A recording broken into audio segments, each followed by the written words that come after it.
Hello business friends, we're getting started, so hold on tight because here we go.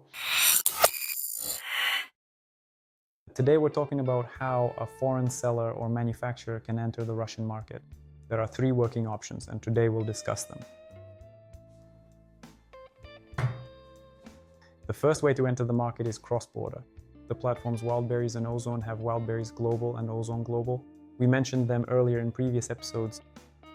There are both advantages and disadvantages to this approach and to entering the Russian market this way.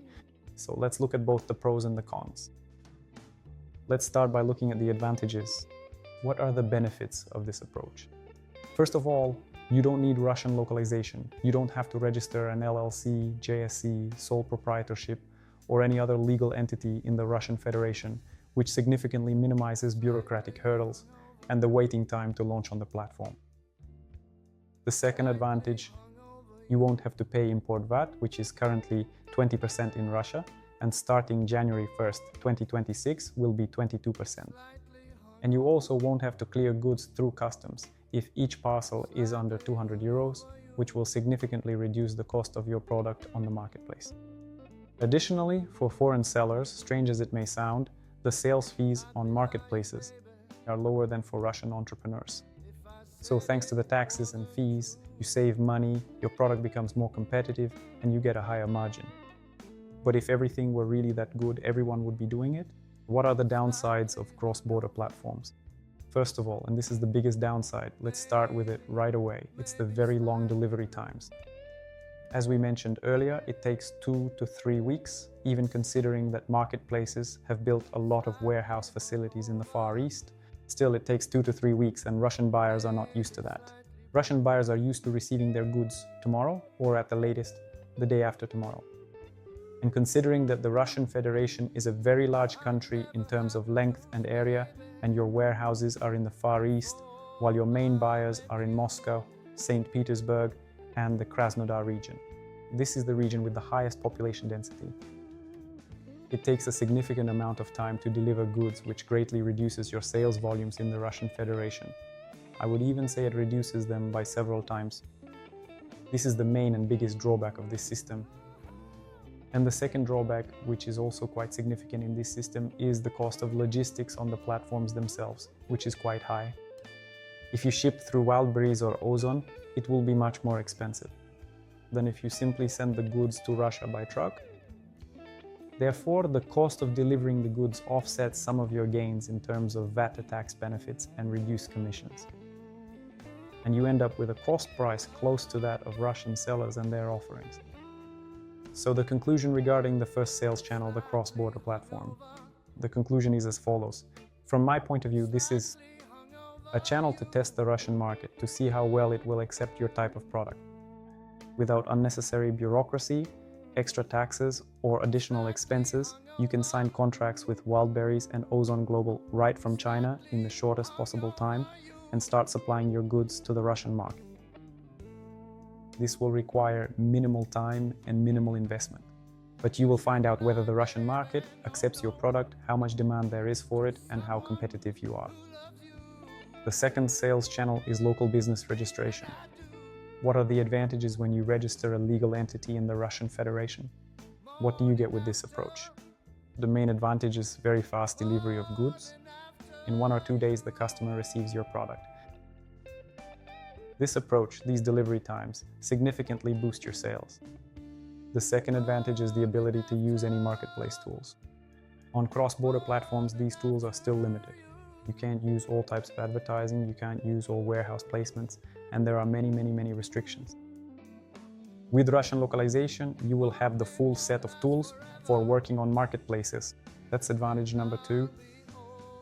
And advantage number 3, which is also important, is that Chinese sellers often send goods of inadequate quality, and Russian buyers have a hard time disputing such things. So they often simply avoid buying from foreign suppliers, because within the Russian Federation, it's easier for them to resolve issues with suppliers under our legislation. Therefore, even if your product is a bit cheaper than that of a Russian seller, in most cases, buyers will prefer the Russian seller. This is the third advantage that suggests you should localize your business in the Russian Federation. But of course, this approach also has its drawbacks. First of all, there's bureaucracy, the time required to register legal entities and complete all other preparations for trading on marketplaces. It will take you about 2 to 3 weeks before you can start selling.